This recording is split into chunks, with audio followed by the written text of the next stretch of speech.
నమస్తే, welcome to speed news. కూటమి ప్రభుత్వం దివ్యాంగుల సంక్షేమానికి అధిక ప్రాధాన్యతనిస్తూ ఆర్టీసీ బస్సుల్లో ఉచిత ప్రయాణ సదుపాయాన్ని అమల్లోకి తీసుకొచ్చింది. ఈ పథకాన్ని శ్రీకాకుళం నియోజకవర్గం రాగోల్లో మంత్రి కింజార పచ్చెన్నాయుడు, స్థానిక శాసనసభ్యులు గొండు శంకర్, జిల్లా కలెక్టర్ స్వప్నిల్ దినకర్ పుణ్కర్తో కలిసి జెండా ఊపి ప్రారంభించారు. దివ్యాంగుల అభ్యున్నతికి కూటమి ప్రభుత్వం కట్టుబడి ఉందని తెలిపారు. ముఖ్యమంత్రి ఇచ్చిన హామీలను తక్షణమే అమలు చేస్తూ కేవలం 2 నెలల్లోనే ఉచిత బస్సు ప్రయాణ సదుపాయాన్ని ప్రారంభించడం ప్రభుత్వ చిత్తశుద్ధికి నిదర్శనం అన్నారు.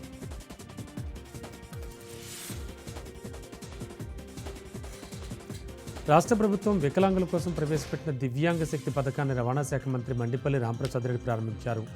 అన్నమయ్య జిల్లా రాయచోట్లలో ప్రత్యేక ఆర్టీసీ బస్సును ప్రారంభించిన ఆయన దివ్యాంగులతో కలిసి మాట్లాడారు. రాష్ట్ర ప్రభుత్వం ఇప్పటికే ఎన్నో సంక్షేమ పథకాలు ప్రవేశపెట్టడం జరిగిందన్నారు.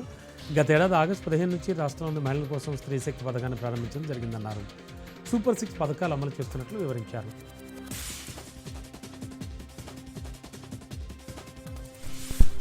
దివ్యాంగుల సంక్షేమమే కూటమి ప్రభుత్వ ధ్యేయమని ఎమ్మెల్యే మండల బుద్ధప్రసాద్ అన్నారు. అవనిగడ్డ బస్టాండ్లో రాష్ట్ర ప్రభుత్వం చేపట్టిన దివ్యాంగ శక్తి పథకాన్ని ఎమ్మెల్యే ప్రారంభించారు. అర్హత కలిగిన దివ్యాంగులకు ఉచిత బస్సు పాసులు అందజేశారు. బస్సులో దివ్యాంగులకు ఉచిత టికెట్లు అందజేసి వారితో కలిసి చల్లపల్లి వరకు ప్రయాణం చేశారు. 40% అంగవైకల్యం ఉన్నవాళ్లు పాస్ పొంది పథకం వినియోగించుకోవాలని సూచించారు. అంతర్జాతీయ దివ్యాంగుల దినోత్సవం సందర్భంగా ఇచ్చిన హామీని సీఎం చంద్రబాబు వేగంగా అమల్లోకి తెచ్చారని తెలిపారు.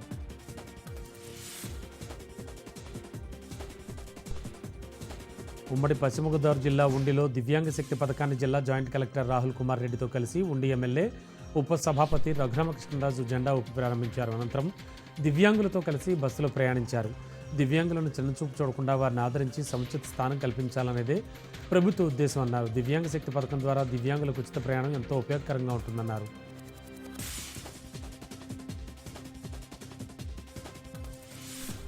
తూర్పుగోదావరి జిల్లా నిడదవోలు నియోజకవర్గంలో దివ్యాంగ శక్తి పథకాన్ని మంత్రి కందుల దుర్గేష్ ప్రారంభించారు. నిడదవోలు గణపతి సెంటర్లో ఐ లవ్ నిడదవోలు పార్క్ వద్ద జెండా ఊపి కార్యక్రమాన్ని ప్రారంభించారు. దివ్యాంగులతో కలిసి బస్సులో ప్రయాణించారు. ఆయన దివ్యాంగులకు దివ్యాంగ శక్తి పథకం ఎంతో ఉపయోగపడుతుందని, ప్రతి ఒక్కరూ దివ్యాంగులకు సహకరించాలని, ఆర్టీసీ బస్సుల్లో ఉచిత ప్రయాణం చేసేందుకు దివ్యాంగులకు సహకరించాలంటూ మంత్రి కోరారు. పేద ప్రజల సంక్షేమమే కూటమి ప్రభుత్వ లక్ష్యమని రాష్ట్ర మంత్రి కందుల దుర్గేష్ అన్నారు.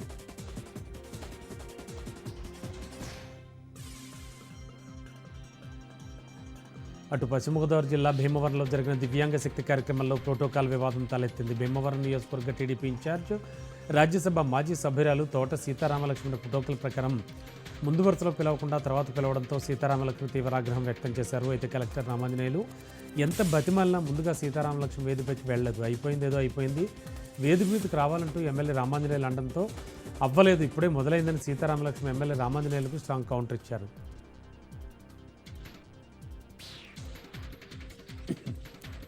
పల్నాడు జిల్లా చిలకలూరుపేట నియోజకవర్గంలో దివ్యాంగ శక్తి పథకాన్ని మాజీ మంత్రి ఎమ్మెల్యే పత్తిపాటి పుల్లారావు ప్రారంభించారు. ఆర్టీసీ బస్టాండ్లో జెండా ఊపి ఈ కార్యక్రమం ప్రారంభించారు. దివ్యాంగులతో కలిసి సహపంక్తి భోజనం చేశారు. అనంతరం దివ్యాంగులతో కలిసి బస్సులో ప్రయాణించారు. దివ్యాంగులకు దివ్యాంగ శక్తి పథకం ఎంతో ఉపయోగపడుతుందని మాజీ మంత్రి పత్తిపాటి తెలిపారు.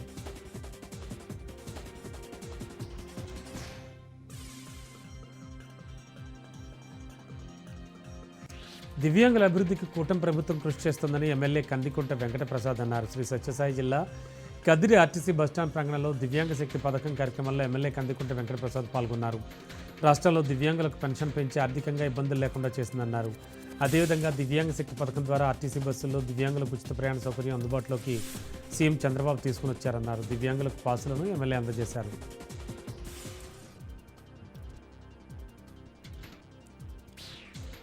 దివ్యాంగులకు కూటమి ప్రభుత్వం ఉగాది కానుక ప్రకటించింది. పల్నాడు జిల్లా పెద్దకూరపాడు నియోజకవర్గం అమరావతి బస్టాండ్లో దివ్యాంగ శక్తి పథకాన్ని ఎమ్మెల్యే భాష్యం ప్రవీణ్, జిల్లా కలెక్టర్ కృతిక శుక్లా లాంఛనంగా ప్రారంభించారు. జిల్లాలో సుమారు 34,000 మంది దివ్యాంగులు ఈ పథకం ద్వారా లబ్ధి పొందనున్నారని కలెక్టర్ తెలిపారు.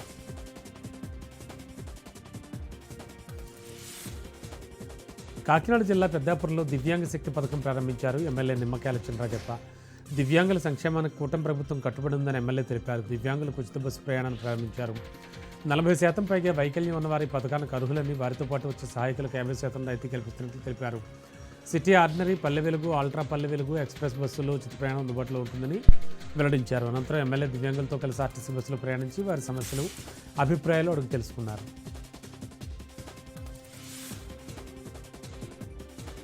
కృష్ణా జిల్లా మచిలీపట్నంలో దివ్యాంగులకు శుభవార్త. ఇకపై ఆర్టీసీ బస్సుల్లో వారికి ఉచిత ప్రయాణం సౌకర్యం అందుబాటులోకి వచ్చింది. ఏపీఎస్ఆర్టీసీ చైర్మన్ కొనకళ్ళ నారాయణరావు దివ్యాంగ శక్తి పథకాన్ని ప్రారంభించారు. ఈ సందర్భంగా మచిలీపట్నం నుంచి చిన్నాపురం వెళుతున్న పల్లె వెలుగు బస్సులో దివ్యాంగులకు స్వయంగా ఉచిత టికెట్లు జారీ చేశారు. దివ్యాంగుల సంక్షేమానికి ప్రభుత్వం కట్టుబడి ఉందని కొనకళ్ళ తెలిపారు. మహిళలకు ఉచిత బస్సు ప్రయాణానికి వచ్చిన మంచి స్పందనతో ఈ నిర్ణయం తీసుకున్నామని చెప్పారు. పల్నాడు జిల్లా సత్తెనపల్లిలో దివ్యాంగుల కోసం కీలక ముందరకు పడింది. సత్తెనపల్లి ఆర్టీసీ బస్టాండ్లో దివ్యాంగ శక్తి పథకాన్ని ఎమ్మెల్యే కన్నా లక్ష్మీనారాయణ ప్రారంభించారు. ఈ పథకం ద్వారా దివ్యాంగులకు ఉచిత బస్సు ప్రయాణ సౌకర్యం కల్పించనున్నారు.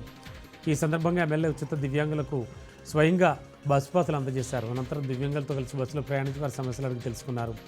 దివ్యాంగుల సంక్షేమం కోసం ప్రభుత్వం కట్టుబడి ఉందని, పథకం వారికి మరింత స్వేచ్ఛగా ప్రయాణించే అవకాశం కల్పిస్తుందని ఎమ్మెల్యే తెలిపారు.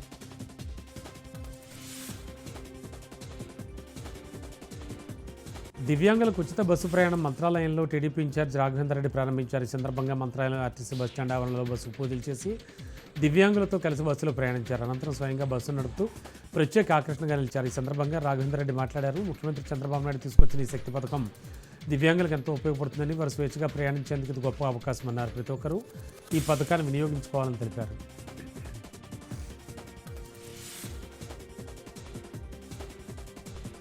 పల్నాడు జిల్లా వినుకొండ నియోజకవర్గంలోని వెల్గటూరు గ్రామంలో ప్రభుత్వ చీఫ్ విప్ జీవీ ఆంజనేయులు పర్యటించారు.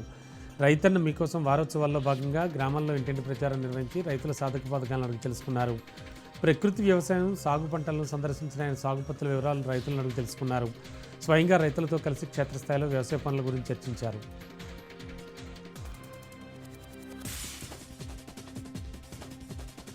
వికారాబాద్ జిల్లా తాండూరు మాజీ ఎమ్మెల్యే పైలట్ రోహిత్ రెడ్డి ఇమేజ్ను డ్యామేజ్ చేసేందుకే కేసులు ఇరికిస్తున్నారని స్థానిక బీఆర్ఎస్ పార్టీ నేతలు అన్నారు.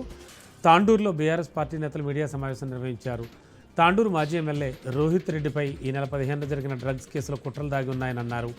సంఘటన 15వ తేదీన జరిగితే 14వ తేదీన ఎఫ్ఐఆర్ నమోదు చేయడంలో అనుమానాలు ఉన్నాయన్నారు. డ్రగ్స్, తుపాకుల కాల్పులపై సెక్షన్లను మార్చి కేసులు ఇరికించారని ఆరోపించారు. 6 గ్యారంటీల పథకాలను అమలును పక్కదారి పట్టించేందుకే డైవర్షన్ పాలిటిక్స్ చేస్తున్నారని మండిపడ్డారు.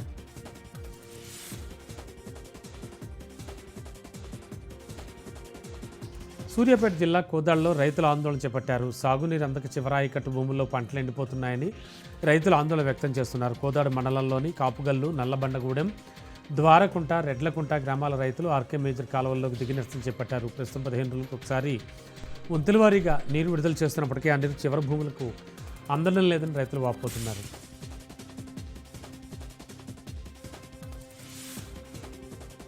నిజామాబాద్ జిల్లా ఆలూరు మండలం గుత్ప శివార్లో పామాయిల్ ఫ్యాక్టరీ ఏర్పాటు కోసం స్థలాన్ని ప్రభుత్వ సలహాదారులు బోధన ఎమ్మెల్యే సుదర్శన్ రెడ్డి కలెక్టర్ పరిశీలించారు. నిజామాబాద్ జిల్లా, నిర్మల్ జిల్లాలకు అనుసంధానంగా ఉండేందుకు ఇక్కడ పామాయిల్ ఫ్యాక్టరీని ఏర్పాటు చేస్తే అందరికీ సౌకర్యవంతంగా ఉంటుందన్న ఆలోచనతో ఇక్కడ ఏర్పాటు చేయడానికి సన్నాహాలు చేస్తున్నారు.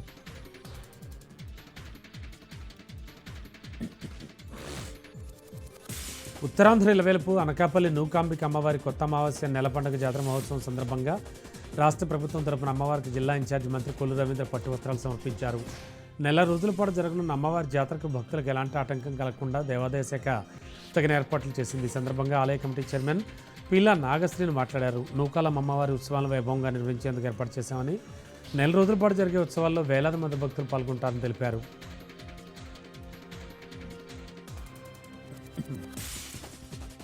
మహబూబాబాద్ జిల్లా కొత్తగూడ మండలంలో జిల్లా కలెక్టర్ స్నేహ శబరీష్ ఆకస్మిక తనిఖీలు చేపట్టారు. ఈ ఏకలవ్య గురుకుల పాఠశాలతో పాటు మండల కేంద్రంలోని బాలికల ఉన్నత ఆశ్రమ పాఠశాలను సందర్శించారు. ఈ సందర్భంగా పాఠశాలలోని వసతులు, విద్యాబోధన తీరును కలెక్టర్ క్షుణ్ణంగా పరిశీలించారు. విద్యార్థులతో కలెక్టర్ స్నేహ శబరీష్ స్వయంగా తరగతి గదుల్లోకి వెళ్లి ముచ్చటించారు. వారికి అందుతున్న భోజన వసతులు, విద్యాభ్యాసంపై ఆర్తీశారు.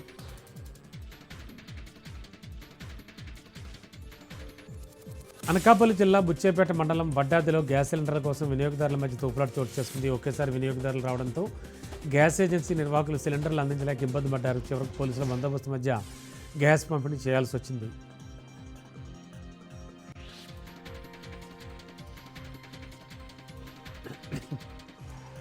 గ్యాస్ సిలిండర్లను బ్లాక్లో విక్రయిస్తే చర్యలు తప్పవని తిరుపతి జిల్లా ఎస్పీ సుబ్బారాయుడు హెచ్చరించారు. గ్యాస్ సిలిండర్లలో కృత్రిమ కొరత సృష్టించి ప్రజలు భయాందోళనకు గురిచేసేలా సోషల్ మీడియాలో ప్రచారం చేసిన చర్యలు తప్పవన్నారు. డొమెస్టిక్ సిలిండర్ల కొరత జిల్లాలో ఎక్కడ లేదని ఆయన చెప్పారు.